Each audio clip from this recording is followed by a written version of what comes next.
तो ये solution chapter का एक्स्ट्रा लेक्चर है। एक एक्स्ट्रा लेक्चर हो चुका है, ये दूसरा एक्स्ट्रा लेक्चर है। इसमें हम डिस्कस करने वाले हैं फैक्टर्स अफेक्टिंग इक्विलिब्रियम, जो कि ली चैटेलियर प्रिंसिपल आपका सॉल्यूशन चैप्टर में बड़ा नाम आया है इसका। ठीक है, तो उसको डिस्कस करना जरूरी है। आपने पढ़ा हो, नहीं पढ़ा हो, भूल गए हो, तो कोई बात नहीं, ठीक है। अगर एक मतलब प्लेटफॉर्म को आप फॉलो करोगे तो आपको सारी टॉपिक क्लियर हो जाएगी। तो चलो शुरू करते हैं। फैक्टर अफेक्टिंग इक्विलिब्रियम, ठीक है। इक्विलिब्रियम को अफेक्ट करने वाले कौन से फैक्टर हैं, उसमें से हम उसी फैक्टर की बात करेंगे जो आपके काम का है, ठीक है। ली चैटेलियर प्रिंसिपल, ली चैटेलियर प्रिंसिपल एनसीईआरटी में आपको लिखा होगा अकॉर्डिंग टू ली चैटेलियर प्रिंसिपल, बस इतना ही लिखा होगा, ठीक है। तो ली चैटेलियर प्रिंसिपल क्या होता है, देखो इक्विलिब्रियम मतलब क्या हो जाता है बेटा, rate of forward reaction is equal to rate of backward reaction. जिस हिसाब से प्रोडक्ट बन रहा है उसी हिसाब से प्रोडक्ट से फिर रिएक्टेंट बनता है उसी स्पीड से, ठीक है। तो मतलब जिस हिसाब से हमने देखा कि वेपर बन रहा है उसी हिसाब से वेपर से लिक्विड बन रहा है उसी स्पीड से एट इक्विलिब्रियम, इक्विलिब्रियम पे। और जब तक स्पीड अगर अलग अलग अलग रहेगी तो हम, अगर ये इक्वल है तो इक्विलिब्रियम रहेगा, अगर ये हमारा इक्वल नहीं है तो हम नहीं कह सकते कि इक्विलिब्रियम में रिएक्शन है, ठीक है। चाहे वो फिजिकल रिएक्शन हो चाहे वो केमिकल रिएक्शन। तो बात आती है कि अगर कंसंट्रेशन चेंज कर दिया जाए, मान लो कि उसमें और रिएक्टेंट डाल दिया जाए, या फिर प्रेशर चेंज कर दिया जाए, या फिर टेम्परेचर चेंज कर दिया जाए, तो जाहिर सी बात है तो रिएक्शन में कुछ चेंजेस होने लगेंगे। मान लो एक रिएक्शन आराम से पड़ी है, ए से बी बन रहा है और बनता चला जा रहा है, ठीक है, या इक्विलिब्रियम में है, हो रही है रिएक्शन, ठीक है, रिएक्शन हो रही है। अब इसमें अगर ए का अमाउंट हम ज्यादा डाल देंगे तो क्या हो जाएगा, या फिर इसमें इस रिएक्शन का प्रेशर बढ़ा देंगे तो क्या हो जाएगा, इस रिएक्शन का टेम्परेचर बढ़ा देंगे तो क्या होगा, इक्विलिब्रियम डिस्टर्ब हो जाएगा। इक्विलिब्रियम डिस्टर्ब हो जाएगा। मान लो आप आराम से बैठे हो, कोई आके आपको परेशान कर दिया, कोई आके आपको चीटी काट दिया तो क्या आप डिस्टर्ब हो जाओगे। तो उस डिस्टर्बेंस को सही करने के लिए क्या देते हो, धड़ाक से देते हो किसी को, बगल वाले को, अगर आपकी सीट पे स्कूल के अंदर क्लास में क्या होता है, अगर मान लो कि आप बैठे हो आराम से, कोई आके थोड़ा सा डिस्टर्ब कर दिया, तो अगर आप मूडी हो या फिर उसका डिस्टरबेंस अच्छा नहीं है तो तुरंत दो चार अच्छे अच्छे अल्फाज उसके लिए निकाल देते हो। मतलब आप अपने आप को सही करने के लिए थोड़ा सा सुना देते हो उसको, फिर आप अपना इक्विलिब्रियम में आ जाते हो। तो वही होगा कि कंसंट्रेशन चेंज करेंगे तो इक्विलिब्रियम डिस्टर्ब होगा, प्रेशर चेंज करेंगे तो इक्विलिब्रियम डिस्टर्ब होगा, टेम्परेचर चेंज करेंगे तो इक्विलिब्रियम डिस्टर्ब होगा, इक्विलिब्रियम विल बी डिस्टर्ब, ठीक है। अब अब बात आती है कि कैसे सही करेगा, कैसे फिर से खुद को मैनेज करेगा रिएक्शन, इक्विलिब्रियम में आने की कोशिश करेगा। वो डिस्टर्ब हो गया तो इधर ही डिस्टर्ब पड़ा रहेगा, वो इक्विलिब्रियम में आने की कोशिश करेगा। तो उसी चेंज को नलीफाई आपका लिखा होगा, अंडू लिखा होगा है डिफिनेशन में, कि चेंज जो हो जाएगा, इक्विलिब्रियम डिस्टर्ब हो जाएगा। अब उस डिस्टर्बेंस को, उस चेंज को नलीफाई करने के लिए, उस चेंज को अंडू करने के लिए क्या करेगा, रिएक्शन में क्या चीजें होंगी, वो हम डिस्कस करने वाले हैं, ठीक है।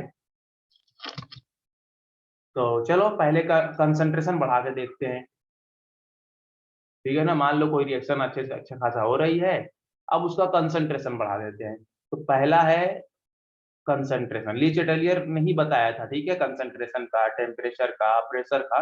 तो पहला है effect, effect of concentration, effect of concentration. जो टेम्परेचर का आपका पढ़ोगे अभी, वही आपका सॉल्यूशन के अंदर बात किया गया है।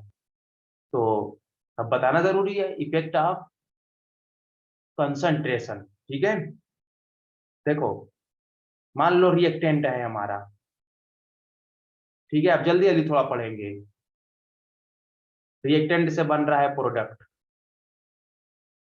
तो जो ये डायरेक्शन आपका है, जो ये फॉरवर्ड डायरेक्शन है, क्या है, फॉरवर्ड डायरेक्शन होता है।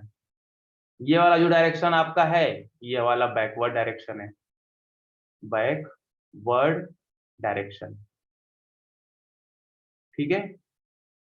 तो इसीलिए इधर के रेट को बोलते हैं रेट ऑफ फॉरवर्ड, इधर के रेट को बोलते हैं रेट ऑफ बैकवर्ड, ठीक है।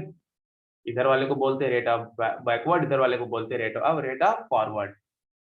अब अगर कंसंट्रेशन बढ़ा दिए हम, मान लो कि रिएक्टेंट इसमें और डाल दिए हैं, मान लो रिएक्शन हो रही है, अब लैब में कोई बच्चा क्या किया, मान लो कि थोड़ा सा और लेकर रिएक्टेंट को उसमें मिला दिया, इक्विलिब्रियम एकदम अच्छे से हो रहा था, इक्विलिब्रियम मेंटेन था, रेट ऑफ फॉरवर्ड रिएक्शन इसमें क्या था हमारा, rate of forward reaction is equal to rate of backward reaction था, हंसी खुशी चल रहा था सब कुछ। अब रिएक्टेंट का कंसंट्रेशन बढ़ गया, मान लो कि रिएक्टेंट का कंसंट्रेशन बढ़ा दिए, तो जो चीज बढ़ेगी उसी को घटाना चाहेगा वो, कंसंट्रेशन बढ़ा दिए, तो रिएक्टेंट का कंसंट्रेशन कम करने के लिए इक्विलिब्रियम किधर चला जाएगा, क्या चीज बनने लगेगा, फिर प्रोडक्ट तेजी से और बनने लगेगा, तो उसी को कहते हैं कि इक्विलिब्रियम किधर चला गया, इक्विलिब्रियम शिफ्ट हो गया, इक्विलिब्रियम शिफ्ट। पहले तो इक्विलिब्रियम डिस्टर्ब हुआ, कंसंट्रेशन बढ़ाने से क्या हुआ, इक्विलिब्रियम डिस्टर्ब हो गया। अब इस डिस्टरबेंस को सही करना चाहेगा वो, तो रिएक्टेंट और ज्यादा डाल दिए हो, तो वो क्या करेगा, रिएक्टेंट का जल्दी जल्दी वो प्रोडक्ट बना के खुद आराम से फिर इक्विलिब्रियम में आ जाएगा। तो इक्विलिब्रियम किधर शिफ्ट हुआ, प्रोडक्ट ज्यादा बनेगा ना, तो equilibrium shift forward direction, equilibrium will be shift forward direction, ठीक है, इक्विलिब्रियम शिफ्ट हो जाएगा फॉरवर्ड। अगर मान लो उसमें प्रोडक्ट का कंसंट्रेशन बढ़ जा रहा है, ठीक है, मतलब किसी भी कैसे भी करके अगर मान लो कि प्रोडक्ट का कंसंट्रेशन बढ़ गया, प्रोडक्ट का कंसंट्रेशन क्या हो गया, बढ़ गया, ठीक है, इंक्रीज कर दिए, तो फिर वो कम करना चाहेगा, अब कम प्रोडक्ट करना चाहेगा तो इक्विलिब्रियम किधर शिफ्ट हो जाएगा, रिएक्टेंट की साइड, वो प्रोडक्ट टूट के फिर रिएक्टेंट बनाने लगेगा, ठीक है। तो इक्विलिब्रियम किधर शिफ्ट हो गया, इक्विलिब्रियम शिफ्ट, उस डिस्टर्बेंस को सही करने के लिए किधर चला गया इक्विलिब्रियम, बैकवर्ड, मतलब रिएक्शन किधर होने लगी, बैकवर्ड डायरेक्शन में होने लगी। फिर जैसे वो दोनों कांस्टेंट हो जाएगा, रेट दोनों का रेट बराबर हो जाएगा, फिर से वो इक्विलिब्रियम में आ जाएगा, मतलब ये फॉरवर्ड रिएक्शन स्पीड बढ़ जाएगी, जिससे रिएक्टेंट कम हो जाएगा, फिर बढ़ा हुआ जो रिएक्टेंट हमने बढ़ाया था, अब वो कैसे कम होगा, जब जल्दी जल्दी प्रोडक्ट बन जाएगा, जल्दी जल्दी प्रोडक्ट बनाने के लिए ये वाली स्पीड बढ़ जाएगी, ठीक है। अब ये वाली स्पीड बढ़ गई, फिर अगर रिएक्टेंट जितना था उतना फिर से उसका कांस्टेंट हो जाएगा, तो इक्विलिब्रियम में हो जाएगा फिर से वो, वही प्रोडक्ट के साथ होगा, अगर प्रोडक्ट हम कंसंट्रेशन बढ़ जा रहा है तो रिएक्टेंट धड़ाधड़ धड़ाधड़ धड़ाधड़ रिएक्टेंट बनने लगेंगे, तो उसी चेंज को नलीफाई करना है, उसी चेंज को खत्म करना है, यही इफेक्ट है। जैसे कंसंट्रेशन बढ़ा, कंसंट्रेशन घटेगा रिएक्टेंट का, अब रिएक्टेंट का कंसंट्रेशन कैसे घटेगा, प्रोडक्ट बन के, प्रोडक्ट बढ़ा तो प्रोडक्ट का कंसंट्रेशन घटेगा, कैसे घटेगा, वो बैकवर्ड डायरेक्शन जब रिएक्शन होने लगेगी, बैक बैक साइड, ठीक है। अब देखो ये कंसंट्रेशन का इफेक्ट था, अब आगे बढ़ते हैं।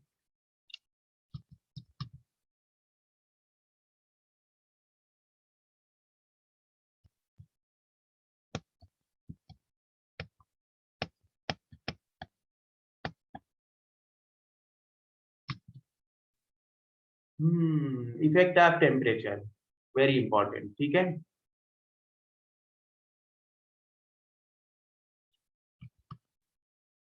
देखो इफेक्ट ऑफ टेम्परेचर, टेम्परेचर का क्या इफेक्ट है, इफेक्ट ऑफ टेम्परेचर, देखो अगर टेम्परेचर इंक्रीज करेंगे तो सिस्टम क्या चाहेगा, केमिकल रिएक्शन हो रही है मान लो आराम से, टेम्परेचर हम इंक्रीज कर दे रहे हैं तो वो टेम्परेचर को डिक्रीज करना चाहेगा, ठीक है। तो मान लो कि हमारा रिएक्टेंट है, वही फिजिकल इक्विलिब्रियम में भी होगा, ठीक है ना, मान लो रिएक्टेंट है और प्रोडक्ट बन रहा है। अब रिएक्शन दो तरह से होती है, या तो रिएक्शन इंडोथर्मिक होगी या तो एक्सोथर्मिक होगी। मान लो डेल्टा एच की वैल्यू अगर पॉजिटिव रहती है तो वो इंडोथर्मिक होती है, डेल्टा एच की वैल्यू निगेटिव रहती है तो मान लो इंडो के लिए हमारा डेल्टा एच की वैल्यू पॉजिटिव हो जाती है, एक्सो के लिए डेल्टा एच की वैल्यू जो है एंथैल्पी चेंज इन एंथैल्पी वो क्या रहेगा, निगेटिव रहेगा एक्सोथर्मिक के लिए। तो मान लो कि ये रिएक्शन जो है, पहली जो रिएक्शन हम देख रहे हैं यह इंडोथर्मिक रिएक्शन है। क्या है ये? इंडोथर्मिक रिएक्शन है। तो ठीक है, ये जो फॉरवर्ड है ये इंडो है। आपको पता है जब रिवर्सिबल रिएक्शन होती है, जब रिवर्सिबल रिएक्शन होती है तो मान लो यहाँ हीट एब्जॉर्ब किया इसने, ठीक है, और प्रोडक्ट बना दिया तो इंडोथर्मिक रिएक्शन हो गई। तो रिवर्सिबल रिएक्शन है तो उसका इंडो का अपोजिट वाली जो बैकवर्ड रिएक्शन होगी वो क्या हो जाएगी, एक्सोथर्मिक हो जाएगी। जैसे देखो इधर इधर हीट रिलीज हो रही है ना तो एक्सोथर्मिक, अगर इधर से देखें तो हीट एब्जॉर्ब हो रही है तो इंडोथर्मिक। अब बात आती है यहाँ पर, बात अगर आती है कि टेम्परेचर हम अगर बढ़ा दे रहे हैं, टेम्परेचर बढ़ा दिए इस रिएक्शन का, तो टेम्परेचर कम करना चाहेगा। टेम्परेचर बढ़ाने से पहले क्या हो गया, इक्विलिब्रियम डिस्टर्ब हो जाएगा, मतलब रिएक्शन डिस्टर्ब हो गई। आराम से इक्विलिब्रियम में था, जिस हिसाब से प्रोडक्ट बन रहा था उसी स्पीड से रिएक्टेंट बन रहा था, जिस हिसाब से हीट रिलीज हो रही थी उसी हिसाब से हीट एब्जॉर्ब हो रही थी। लेकिन हम टेम्परेचर बढ़ा दिए, अब सिस्टम चाहेगा कि टेम्परेचर को कम करना चाहेगा। टेम्परेचर बढ़ गया, इक्विलिब्रियम डिस्टर्ब हो गया, ठीक है, तो टेम्परेचर कम करना चाहेगा, कम करना चाहेगा सिस्टम की टेम्परेचर जो बढ़ा है वो कम हो जाए। अब आपको पता है टेम्परेचर कैसे कम होगा, जरा सोचो। हीट और एब्जॉर्ब हो जाएगी सिस्टम के अंदर। जब सिस्टम के अंदर हीट एब्जॉर्ब होती है तो वो टेम्परेचर डाउन हो जाता है। मान लो कोई बीकर है, कोई बीकर है, अगर आप इसको टच कर रहे हो तो हीट लग रही है आपको, तो वो वहां उसमें एक्सोथर्मिक रिएक्शन हो रही है। अब वो ठंडा हो रहा है अगर धीरे धीरे तो वहां इंडोथर्मिक रिएक्शन है, मतलब हीट एब्जॉर्ब हो रही है। तो अगर इसका टेम्परेचर हम सिस्टम का बढ़ा रहे हैं तो हीट और एब्जॉर्ब करेगा सिस्टम, ताकि उतनी ही हीट रहे जितनी उसमें हीट थी। तो टेम्परेचर बढ़ा दिए तो हीट एब्जॉर्ब करेगा। तो हीट किस डायरेक्शन में एब्जॉर्ब हो रही है इस रिएक्शन में, फॉरवर्ड डायरेक्शन में, क्योंकि ये डायरेक्शन हमारा क्या है, फॉरवर्ड डायरेक्शन है। तो हीट जिस डायरेक्शन में एब्जॉर्ब हो रही है, मतलब टेम्परेचर बढ़ा दिए तो सिस्टम क्या चाहेगा, हीट को कम करना चाहेगा। हीट कैसे कम होगी, हीट एब्जॉर्ब करके कम होगी। टेम्परेचर कम करना चाहेगा, और टेम्परेचर कैसे कम होगा, हीट एब्जॉर्ब करके, हीट एब्जॉर्ब करके। तो देखो किस डायरेक्शन में हीट एब्जॉर्ब होगी, मतलब ज्यादा प्रोडक्ट बनने लगेगा तो हीट एब्जॉर्ब हो जाएगी। तो टेम्परेचर बढ़ाने पर फॉरवर्ड रिएक्शन बढ़ जाएगी। इंडोथर्मिक रिएक्शन के लिए, ठीक है ना, टेम्परेचर बढ़ाने पर इस रिएक्शन के लिए क्या होगा, इक्विलिब्रियम शिफ्ट फॉरवर्ड, मतलब ज्यादा प्रोडक्ट बनने लगेगा, मतलब ज्यादा प्रोडक्ट बनने लगेगा। बस यही है इसका रूल टेम्परेचर का। टेम्परेचर बढ़ा दो, वो टेम्परेचर कम करना चाहेगा। टेम्परेचर कैसे कम होगा, हीट एब्जॉर्ब होके, हीट किस डायरेक्शन में एब्जॉर्ब हो रही है, देखो इस डायरेक्शन में एब्जॉर्ब हो रही है, इधर जाने पर हीट एब्जॉर्ब हो रही है। तो जल्दी जल्दी हीट एब्जॉर्ब करेगा तो मतलब रिएक्टेंट से जल्दी जल्दी प्रोडक्ट बनने लगेगा। तो ज्यादा प्रोडक्ट बनाने के लिए, इंडोथर्मिक रिएक्शन के लिए ज्यादा प्रोडक्ट बनाने के लिए हम टेम्परेचर बढ़ा देते हैं। और वही अपोजिट इसके लिए हो जाएगा, टेम्परेचर घटा देंगे तो डायरेक्शन क्या हो जाएगा, चेंज हो जाएगा रिएक्शन का। मान लो टेम्परेचर बढ़ा दिए, इक्विलिब्रियम शिफ्ट फॉरवर्ड, टेम्परेचर घटा दिए तो इक्विलिब्रियम शिफ्ट बैकवर्ड, उसी का उल्टा हो जाएगा। जैसे एग्जांपल लेते हैं हम इसमें, यही तो है टेम्परेचर का मेन एग्जांपल लेते हैं। मान लो कि एक रिएक्शन है हमारी N2 हाइबर प्रोसेस वाली, ठीक है, 3H2। अब इधर लिखा है ये कि एक्सो है, ठीक है, और ये वाला इंडो है। अब इसमें क्या होगा टेम्परेचर बढ़ाने पर, ये बन रहा है हमारा अमोनिया, ठीक है, और यहाँ पर दिया है प्लस 92.4 किलो जूल। देखो प्लस करके इधर लिखा है, जो अगर प्रोडक्ट के साइड में हीट लिखा है तो वो क्या है, एक्सोथर्मिक रिएक्शन है। तो ये पूरी रिएक्शन क्या है, एक्सोथर्मिक है फॉरवर्ड डायरेक्शन में, बैकवर्ड डायरेक्शन में एक्सोथर्मिक है। अब अगर टेम्परेचर अगर बढ़ा देंगे इसका, तो ली चैटेलियर प्रिंसिपल क्या कहता है, टेम्परेचर बढ़ाने पर इक्विलिब्रियम उधर शिफ्ट होगा जिधर हीट एब्जॉर्ब होगी। तो हीट किधर एब्जॉर्ब हो रही है, देखो इस डायरेक्शन में एब्जॉर्ब हो रही है हीट, मतलब टेम्परेचर बढ़ाने पर इक्विलिब्रियम किधर शिफ्ट हो जाएगा, बैकवर्ड डायरेक्शन में शिफ्ट हो जाएगा, अगर एक्सोथर्मिक रिएक्शन है तब। ठीक है, मान लो अगर सिर्फ बोल दिया एक्सोथर्मिक रिएक्शन है तो इक्विलिब्रियम शिफ्ट हो जाएगा बैकवर्ड डायरेक्शन में, क्योंकि इक्विलिब्रियम उधर शिफ्ट होना चाहेगा जिधर हीट एब्जॉर्ब होगी। तो हीट इस डायरेक्शन में एब्जॉर्ब हो रही है ना, तो इसी डायरेक्शन में जब ज्यादा से ज्यादा रिएक्शन चलेगी तो टेम्परेचर डाउन हो जाएगा उसका। टेम्परेचर बढ़ा दिए हैं तो टेम्परेचर को कम करना चाहेगा ना, तो टेम्परेचर कब कम होगा, जिधर हीट एब्जॉर्ब होगी। तो इस डायरेक्शन में हीट एब्जॉर्ब हो रही है, तो इसी डायरेक्शन में रिएक्शन होना चाहेगी, तो इस डायरेक्शन में रिएक्शन होगी, तो इसको हम बोल देते हैं कि इक्विलिब्रियम शिफ्ट हो गया बैकवर्ड डायरेक्शन में।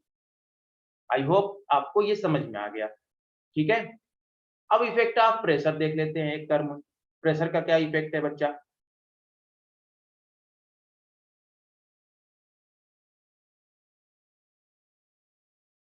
वही वही चीज फिजिकल इक्विलिब्रियम में भी होगी। ठीक है ना, जो अभी मतलब सॉलिड में जब आएगा, अभी टॉपिक वो एक लेक्चर हुआ है, लेक्चर 6, उसमें अब देखना आप लोग को समझ में आएगा। अभी लेक्चर 7 जब आएगा तो उसमें भी थोड़ा सा लेक्चर 6 में बात हो गई है इस चीज की। ठीक है, तो don't worry. Effect of pressure,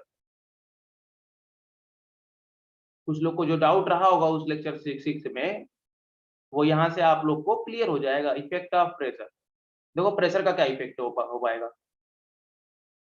मान लो कि कोई ऐसी रिएक्शन है जिसमें moles of product is equal two moles of reactant है, यानी कि डेल्टा एन जी की वैल्यू 0 है। देखो effect of pressure solid liquid के लिए इफेक्ट होगा नहीं, वो इफेक्ट किसके लिए होगा, गैसियस मोल के लिए होगा।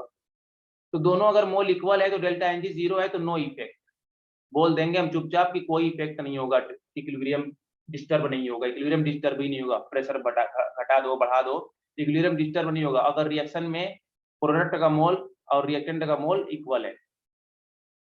ठीक है, गैसियस प्रोडक्ट का मोल और गैसियस रिएक्टेंट का मोल इक्वल है, तो प्रेशर का कोई इफेक्ट नहीं होगा। मतलब डेल्टा एन जी की वैल्यू 0 है ना, डेल्टा एन जी क्या होता है, moles of product minus moles of reactant, अगर दोनों इक्वल है तो वैल्यू क्या आ जाएगी, 0 आ जाएगी। ठीक है, अब एक ऐसी रिएक्शन जिसमें moles of product is not equal two moles of reactant, तो यहाँ पर प्रेशर इफेक्ट तो करेगा। प्रेशर से, इसके लिए प्रेशर से इफेक्ट पड़ेगा। हाँ, हिंदी इंग्लिश मिला के लिख रहे हैं, इफेक्ट पड़ेगा। कैसे पड़ेगा इफेक्ट, अब मान लो अगर हम प्रेशर बढ़ा देंगे, एक ही पॉइंट इसमें पढ़ो आप। ठीक है, अगर प्रेशर हम इंक्रीज कर दे रहे हैं तो इक्विलिब्रियम डिस्टर्ब होगा, इक्विलिब्रियम डिस्टर्ब हो जाएगा। अब डिस्टर्ब होने के बाद इक्विलिब्रियम डिस्टर्ब हो जाएगा, डिस्टर्ब होने के बाद वो किधर शिफ्ट होगा, इक्विलिब्रियम शिफ्ट, एकदम याद कर लो इसको, लेसर नंबर ऑफ मोल, जिधर नंबर मोल कम रहेंगे उधर शिफ्ट हो जाएगा equilibrium, laser number of mole. अभी एग्जांपल देंगे आपको। ठीक है, प्रेशर बढ़ाने पर इक्विलिब्रियम उधर शिफ्ट हो जाएगा जिधर मोल कम रहेंगे। ठीक है, प्रेशर बढ़ाने पर इक्विलिब्रियम उधर शिफ्ट हो जाएगा जिधर मोल कम होंगे। ठीक है, देखो प्रेशर बढ़ाने पर क्या होगा, वॉल्यूम कम हो जाएगा, और वॉल्यूम कम होने पर कैसा फील होगा कि लग रहा है कि हमारे पास मोल ज्यादा हो गए हैं। तो जिधर ज्यादा मोल रहेंगे उधर से किधर शिफ्ट होने लगेंगे, कम मोल की तरफ। देखो कैसे होता है हमारा, PV is equal to NRT होता है ना, बहुत डिटेल में, अब 11th का तो पूरा नहीं ना लेक्चर यहाँ पर होगा। तो देखो तो P इज इक्वल टू क्या हो जाता है, N by V R T, तो ये हमारा कंसंट्रेशन टर्म है। ठीक है, अगर प्रेशर हम बढ़ाते हैं तो वॉल्यूम घटता है, ये तो पता है सबको। ठीक है, अब वॉल्यूम घट जाएगा तो उसको फील होगा कि जिधर नंबर ऑफ मोल ज्यादा है वो और ज्यादा फील होंगे, तो तुरंत उधर शिफ्ट होने लगेंगे जिधर कम मोल है। ठीक है ना, वो बस फील होगा कि नंबर ऑफ मोल ज्यादा हो गए हैं। तो वो उधर से जाने लगेंगे जिधर कम मोल रहेंगे, ताकि वो जो डिस्टर्ब है वो चेंज जो हुआ है वो सही हो जाए। जैसे एग्जांपल लेते हैं ना,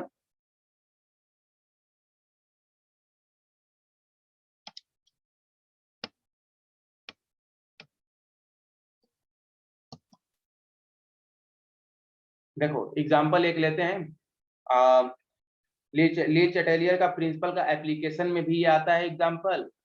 मान लो कि हैबर प्रोसेस, ठीक है ना, मैन्युफैक्चर ऑफ, अगर हमको अमोनिया ज्यादा से ज्यादा बनाना है तो क्या क्या हम क्या क्या कर सकते हैं उसमें। तो ली चैटेलियर का ये एप्लीकेशन आता है, ठीक है, ली चैटेलियर का एप्लीकेशन आता है, यूजेस, ठीक है, manufacture of ammonia, ammonia by Haber process, by Haber process. देखो हैबर प्रोसेस में क्या होता है, नाइट्रोजन हाइड्रोजन मिलकर अमोनिया बनाते हैं। तो नाइट्रोजन मिला, हाइड्रोजन मिला हमारा, और बन गया हमारा अमोनिया। अब हमको ज्यादा से ज्यादा अमोनिया बनाना है, ये रिएक्शन है हमारी, डेल्टा एच की वैल्यू दी है -92.4 किलो जूल पर मोल, ठीक है। ये रिएक्शन हमारी कैसी है, देखो डेल्टा एच की वैल्यू माइनस अगर दी है या अगर प्लस करके यहाँ पर हीट लिखा हुआ है तो रिएक्शन कैसी होगी, एक्सोथर्मिक होगी। फॉरवर्ड डायरेक्शन में एक्सोथर्मिक होगी, ठीक है, बैकवर्ड डायरेक्शन में इंडोथर्मिक होगी। अब आप बताओ इसके लिए अमोनिया ज्यादा से ज्यादा बनाने के लिए हमको क्या चीजें करनी पड़ेगी, क्या क्या फेवरेबल कंडीशन होगा। सबसे पहले तो हम कंसंट्रेशन बढ़ा सकते हैं नाइट्रोजन और हाइड्रोजन का, तो हमको अमोनिया और ज्यादा बनने लगेगा, क्योंकि कंसंट्रेशन जिधर का बढ़ाएंगे वो कंसंट्रेशन कम होना चाहेगा। तो अगर रिएक्टेंट का कंसंट्रेशन बढ़ा दिए हम तो प्रोडक्ट ज्यादा बनने लगेगा, ठीक है, अमोनिया हमको ज्यादा मिलने लगेगी। तो फेवरेबल कंडीशन क्या क्या है इसके लिए, मतलब ज्यादा से ज्यादा हमको अमोनिया मिल जाए। तो चलो ली चैटेलियर प्रिंसिपल क्या कहता है, कंसंट्रेशन बढ़ा दो उसका, रिएक्टेंट का, तो प्रोडक्ट हमको ज्यादा मिल जाएगा। तो पहला हमको आ जाएगा कि high concentration of N2 and H2। Hydrogen और नाइट्रोजन कंसंट्रेशन बढ़ा दो, वो कंसंट्रेशन कम करना चाहेगा, तो इक्विलिब्रियम किधर चला जाएगा, फॉरवर्ड डायरेक्शन में, हमको अमोनिया ज्यादा मिलने लगेगा। दूसरा क्या है, देखो ये एक्सोथर्मिक प्रोसेस है, अगर टेम्परेचर हम इसका इंक्रीज करेंगे, ठीक है, टेम्परेचर इंक्रीज करेंगे, टेम्परेचर इंक्रीज करने पर हमको अमोनिया से टूटकर नाइट्रोजन हाइड्रोजन ज्यादा बनने लगेगा, क्योंकि टेम्परेचर इंक्रीज करने पर हीट उधर, रिएक्शन उधर होना चाहिए जिधर हीट एब्जॉर्ब हो। अभी हमने पढ़ा, तो इधर हीट एब्जॉर्ब हो रही है इस डायरेक्शन में, अगर हम टेम्परेचर बढ़ा देंगे तो अमोनिया ब्रेक डाउन होने लगेगा नाइट्रोजन और हाइड्रोजन में। तो ऐसा हमको करना नहीं, हमको तो अमोनिया ज्यादा चाहिए, तो टेम्परेचर घटा दो, टेम्परेचर क्या कर दो, डिक्रीज कर दो। तो टेम्परेचर घटा देंगे तो ये एक्सोथर्मिक रिएक्शन तेजी से होने लगेगी, प्रोडक्ट ज्यादा बनने लगेगा। टेम्परेचर बढ़ाने पर इंडोथर्मिक रिएक्शन तेजी से होती है, ये प्रोडक्ट टूटने लगेगा। तो इसलिए हमको टेम्परेचर घटाना पड़ेगा, इसमें अमोनिया ज्यादा मिल जाएगी। अब देखो प्रेशर की क्या बात है, अब यहाँ देखो रिएक्टेंट का मोल कितना है, मोल ऑफ प्रोडक्ट कितना है पहले देख लो, मोल ऑफ प्रोडक्ट कितना है, 2 है, ठीक है। और मोल ऑफ रिएक्टेंट कितना है, एक 3 मोल यहाँ पर है, ठीक है, और 1 मोल यहाँ पर है, 4 है। तो प्रेशर बढ़ाने पर, ठीक है, प्रेशर बढ़ाने पर क्या होगा, इक्विलिब्रियम उधर शिफ्ट होगा जिधर कम नंबर ऑफ मोल रहेंगे, अमोनिया का मोल कम है, रिएक्टेंट का मोल ज्यादा है, तो प्रेशर हमको घटाना पड़ेगा, बढ़ाना पड़ेगा, तो प्रेशर बढ़ा देना पड़ेगा। प्रेशर हमको इंक्रीज कर देंगे, तो प्रेशर इंक्रीज करने पर जिधर ज्यादा मोल है उधर से कम की तरफ रिएक्शन शिफ्ट हो जाएगी, मतलब ज्यादा मोल रिएक्टेंट की तरफ है, प्रेशर बढ़ाने पर वो किधर शिफ्ट होगा, कम मोल की तरफ। तो यहाँ से प्रेशर बढ़ाने पर अमोनिया और ज्यादा बनने लगेगी, ठीक है। हो गया ये ली चैटेलियर का एप्लीकेशन पूरा। अब आपका सॉलिड स्टेट में, सॉरी, सॉल्यूशन में जहां जहां आएगा वो आपको समझ में आएगा, डोंट वरी।